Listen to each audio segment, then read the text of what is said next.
Most people think global economic power comes from factories and manufacturing output. They're wrong about this. Factories matter, resources matter, technology matters. But the real power, the kind that shapes nations globally, comes from something far less visible: the rules of money, the system that decides how nations trade, how currencies move, and who controls capital flows. In 1944, while fighting the deadliest war in history, the United States quietly designed a financial system that would shape the global economy for 80 years. It was one of the most powerful economic strategies ever created. Today, China appears to be studying that strategy carefully. But here's what most people miss. This isn't about trade wars or military competition alone. It's about who writes the rules of the global financial system. Because once you control the system, you don't just win the game. You design the board. You make the rules that everyone else must follow. When people talk about global power and influence,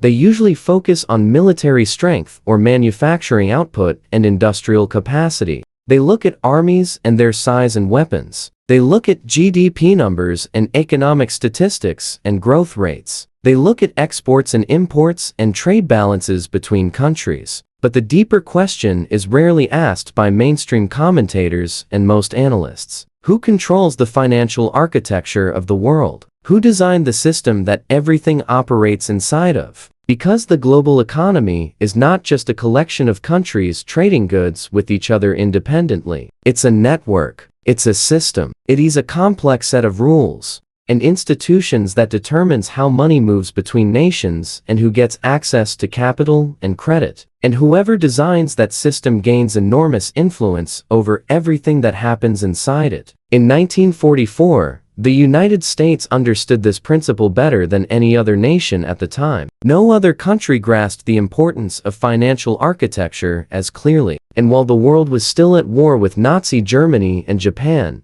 American policymakers gathered with leaders from dozens of other countries to build a new financial order. An order that would quietly place the United States at the center of the global economy for generations to come. An order built around American interests. And this is where the real story begins. The year was 1944. World War II had not yet ended. The war was still consuming resources and lives across Europe and the Pacific. Cities across Europe were destroyed by bombs and warfare. Entire neighborhoods had been leveled to rubble and ash. Global trade had collapsed because ships couldn't cross the ocean safely due to submarines and naval warfare. Entire economies were in ruins, broken by years of fighting and destruction. But American leaders were already thinking about the next battle ahead. Not a military battle with armies and weapons and soldiers fighting. An economic one that would be fought with currencies and institutions and financial systems. They understood something critical that most leaders missed or didn't see clearly. The country that designed the post-war financial system would shape the global economy for decades or even longer. It would have influence over every major economic decision made by other nations. Control, power, influence. So in July 1944, representatives from 44 different nations gathered together in a quiet mountain resort in New Hampshire called Bretton Woods. The meeting would become known as the Bretton Woods Conference. It would change the world permanently and fundamentally. At first glance, it looked like a technical discussion about exchange rates and financial stability and how to prevent currency crises and economic collapse.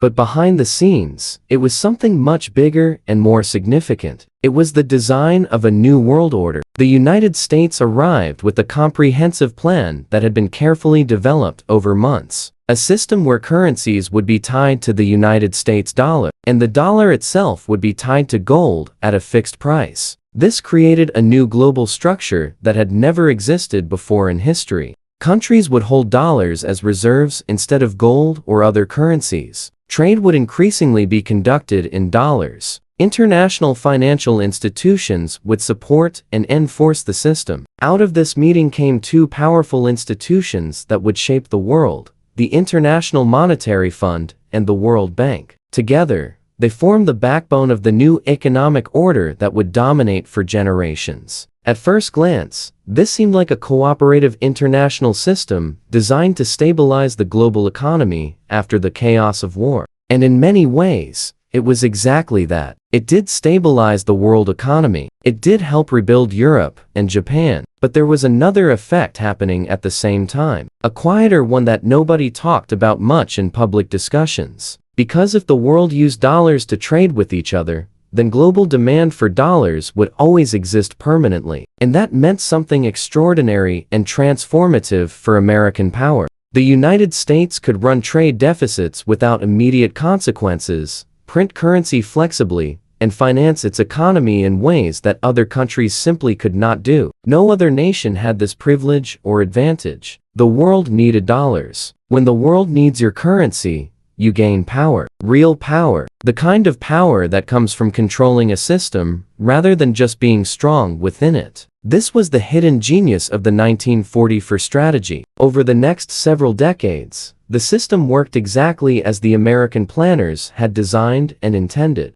Global trade expanded dramatically. Europe rebuilt itself after the war and recovered economically. Japan industrialized and became a major economic power despite being defeated in the war. And the United States sat at the center of the financial system, controlling flows of money and making decisions that affected everyone. The dollar became the dominant reserve currency that central banks kept in their vaults. Oil was priced in dollars on global markets. International loans were issued in dollars. Central banks around the world accumulated dollars as reserves instead of other currencies or gold. This became known as dollar hegemony, the dominance of the American currency over all others. But here's what most people miss about this system and how it actually functioned. The real power wasn't just the currency itself. It was the network. The banks connected across borders and oceans. The trade routes spanning oceans and continents. The financial institutions operating globally. The debt markets and bond markets connecting investors. All connected through a system that revolved around the United States and served American interests primarily. Even after the gold standard ended in 1971 under President Richard Nixon, the structure remained intact and functional. The dollar stayed dominant even without gold backing it. Why did it remain powerful when the gold standard ended? Because the system had already been built and was too big to replace. Once a financial network becomes global in scope, switching costs become enormous. Countries had already built their economies around dollar-based trade. Businesses had already structured their operations in dollars. Central banks had already accumulated massive dollar reserves. Changing would be catastrophically expensive. This is similar to how social networks work. The biggest network wins because everyone needs to be on it. And by the late 20th century, the United States had built the largest financial network the world had ever seen. But then something began to change gradually. Slowly at first. Almost invisibly, another country started studying the system carefully, learning from it, understanding how it worked, and gradually building its own version. That country was China. At first, China focused on something simpler and more straightforward than trying to challenge the global financial system directly. Manufacturing, exports, industrial growth. For decades, China became the world's factory, producing goods for every country on the planet. But eventually, Chinese leaders realized something important about power and economics that many overlooked. Factories create wealth and income for workers, but financial systems create power. Real power, lasting power, the kind of power that shapes nations and determines outcomes for generations. Economic power, geopolitical power, influence over other countries' policies. And this is where the strategy begins to look familiar to anyone studying history and past events carefully. China started building infrastructure projects across Asia, Africa, and Europe through the Belt and Road Initiative. Railways connecting countries and cities together. Ports where ships could dock and unload cargo. Energy pipelines moving oil and gas across continents. Digital networks connecting cities together. At first glance, these projects looked like development investments designed to help other countries build and prosper. But they also created something else simultaneously: economic relationships and dependencies between nations. Debt connections binding countries together through loans they owe. Trade corridors favoring Chinese goods and Chinese companies. financial ties making countries reliant on Chinese support and investment. Many of these projects were financed through Chinese banks, often using the Chinese currency, the renminbi. And this is where the pattern starts to resemble the strategy used in 1944 quite closely and obviously. Build the infrastructure first. Create the financial institutions. Expand trade networks connecting everything. Encourage countries to use your currency. Slowly, carefully, patiently. Not through military conquest or force, but through economic architecture and smart planning. China has also launched institutions like the Asian Infrastructure Investment Bank, which many observers see as an alternative to Western-led institutions like the World Bank and the International Monetary Fund.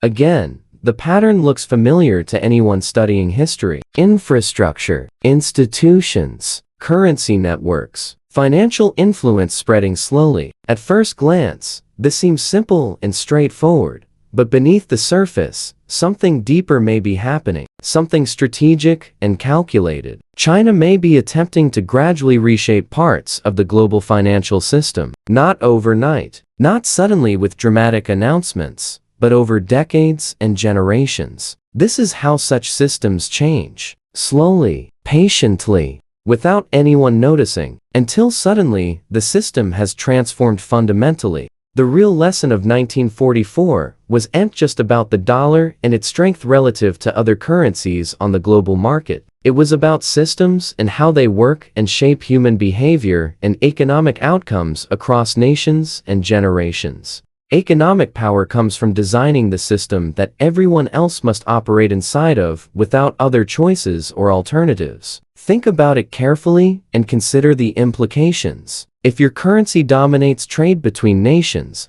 then countries need your currency to conduct business globally. If your banks dominate global finance and lending, their banks must work with you and follow your standards and rules. If your institutions manage international lending and capital flows across continents, other countries must apply to you for money and credit. Then other countries must operate within your framework of rules and regulations.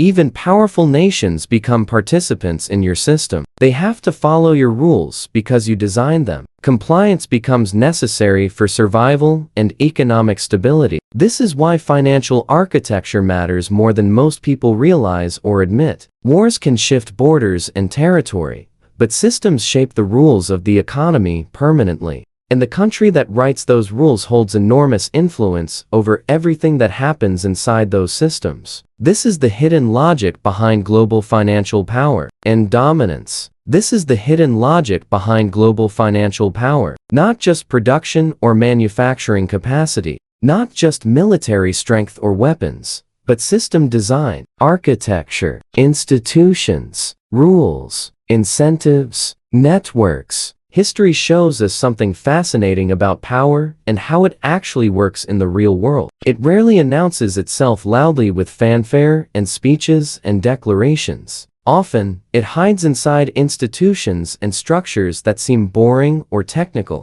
inside currencies, inside networks that quietly move trillions of dollars across the world every single day, without anyone noticing or thinking about it. The architects of the 1944 system understood this principle deeply. They didn't just rebuild the world economy after the war. They designed the structure that would guide it for decades and generations, and for nearly a century, that structure has largely held together despite enormous changes. But economic systems are not permanent or eternal. They evolve over time. They adapt to new circumstances. They change slowly and incrementally. Sometimes, new players study the old playbook carefully and try to write the next chapter of global economics. Whether China will succeed in reshaping the global financial order remains uncertain and unclear. These systems move slowly. They change over decades, not years or months. But one thing is clear to anyone paying attention to history and geopolitics. The real battle for global influence is not just fought in factories, trade deals, or military bases. It is fought in something far less visible and less obvious to most people. The design of the financial system itself, the currency choices, the institutional arrangements, the network effects. Because in the end, the country that controls the system doesn't just influence the economy. It quietly shapes the future of the world. It determines outcomes. It decides who thrives and who struggles. If this story gave you a new perspective on how the global financial system actually works and why nations compete for control of these systems, then you've understood something important about how power really operates in the modern world. The most important forces shaping our global economy are often the ones we rarely see or think about in our daily lives. They happen in conference rooms where financial leaders meet quietly behind closed doors. They happen in decisions about which currency to use for international trade. They happen in the slow building of institutions and networks that span entire continents. They happen in the movements of money through digital systems. Understanding this changes fundamentally how you see global events and what really matters in international relations and geopolitics today.